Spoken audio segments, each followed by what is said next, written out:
కాలంలో కుటుంబంలోని సభ్యుల మధ్య ఆస్తుల తగాదాలు బాగా పెరిగాయి. మరీ ముఖ్యంగా భూములు, స్థిరాస్తుల విలువలు భారీగా పెరగటంతో అన్నదమ్ములు, ఆడపిల్లల మధ్య ఆస్తి గొడవలు తలెత్తుతున్నాయి. అంతేకాకుండా కుటుంబ పెద్ద మరణించినప్పుడు, అందులోనూ వీలునామా రాయకుండా చనిపోయినప్పుడు ఆస్తి పంపకాలపై సదరు కుటుంబ సభ్యుల మధ్య అనేక సందేహాలు, వివాదాలు తలెత్తుతుంటాయి. ఆస్తి కోసం కోర్టులో కేసులు దాఖలు చేస్తున్న ఉదంతాలను ఎన్నో చూస్తున్నాం.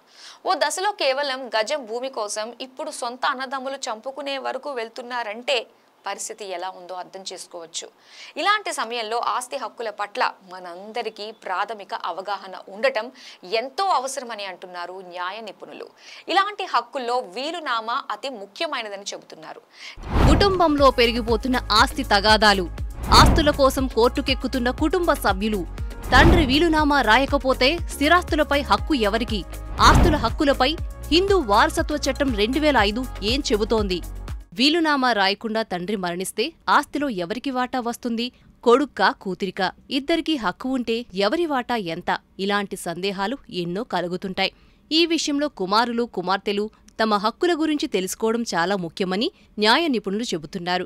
భారతదేశంలో హిందూ వారసత్వ చట్టం 1956, 2005లో చేసిన సవరణలు ఈ విషయంలో చాలా సందేహాలకు స్పష్టతనిస్తాయని అంటున్నారు. మన దేశంలో ఆస్తుల పంపకాలకు సంబంధించి హిందూ వారసత్వ చట్టం గురించి తెలుసుకోవాలి. తండ్రి వీలునామా రాయకుండా మరణిస్తే అతని ఆస్తి పంపకాలు హిందూ వారసత్వ చట్టం ప్రకారం జరుగుతాయి.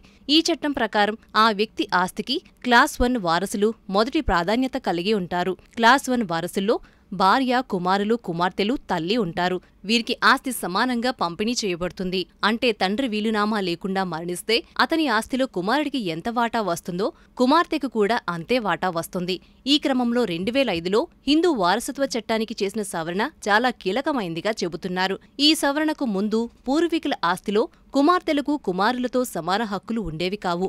కానీ 2005లో చేసిన చట్ట సవరణ తర్వాత పూర్వీకుల ఆస్తిలో కూడా కుమారులు, కుమార్తెలకు పుట్టుకతోనే సమాన హక్కులు కల్పించబడ్డాయి. కుమార్తెకు వివాహం అయినా సరే ఆమెకు తన తండ్రి ఆస్తిలో వాటా పొందే హక్కు ఉంటుంది. తండ్రి ఆస్తిని ప్రధానంగా 2 రకాలుగా విభజించవచ్చు. తండ్రి తన సొంత సంపాదనతో కొనుగోలు చేసిన ఆస్తిని స్వార్జితం అంటారు. ఈ ఆస్తిపై తండ్రికి పూర్తి హక్కులు ఉంటాయి. అతను ఈ ఆస్తిని తాను కోరుకునే ఎవరికైనా బహుమతిగా ఇవ్వచ్చు లేదా వీలునామా ద్వారా కేటాయించవచ్చు. అయితే తండ్రి వీలునామా రాయకుండా మరణిస్తే ఈ స్వార్జితమైన ఆస్తి కూడా క్లాస్ 1 వారసులందరికీ అంటే భార్య, కుమారులు, కుమార్తెలు, తల్లి సమానంగా పంపిణీ చేయబడుతుంది. ఇక తండ్రికి తన తండ్రి, తాత, ముత్తాతల నుండి వారసత్వంగా సంక్రమించిన ఆస్తిని పూర్వీకుల ఆస్తి కింద పరిగణిస్తారు. ఈ ఆస్తిపై కుమారులు, కుమార్తెలకు పుట్టినప్పటి నుంచే జన్మ హక్కు ఉంటుంది. తండ్రి తన ఇష్టానుసారం ఈ ఆస్తిని మరెవ్వరికీ ఇవ్వటానికి హక్కు ఉండదు. అంతేకాకుండా పిల్లల అనుమతి లేకుండా ఈ ఆస్తిని విక్రయించడానికి వీలు లేదు. 2005 చట్ట సవరణ తరువాత ఈ ఆస్తిలో కుమార్తెలకు కూడా కుమారులతో సమానంగా వాటా ఉంటుంది. తండ్రి వీలునామా లేకుండా మరణిస్తే కుమారులు, కుమార్తెలకు అతని స్వార్జిత, పిత్రార్జిత ఆస్తుల్లో సమాన హక్కులు ఉంటాయి. కుమార్తె వివాహిత అయినా, అవివాహిత అయినా, వితంతువు అయినా ఆస్తిలో హక్కు సమానంగా ఉంటుంది. కాబట్టి ఒక తండ్రి వీలునామా లేకుండా మరణిస్తే అతని ఆస్తిపై కుమారుడితో పాటు కుమార్తెకు కూడా చట్టబద్ధంగా సమాన హక్కు ఉంటుందని స్పష్టమవుతోంది. ఇది హిందూ వారసత్వ చట్టం ద్వారా నిర్ధారించబడిన ఒక ముఖ్యమైన హక్కు.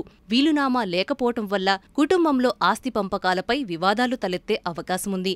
ఈ సమస్యలను నివారించడానికి వీలునామా రాయడం చాలా ముఖ్యమని న్యాయ నిపుణులు చెబుతున్నారు.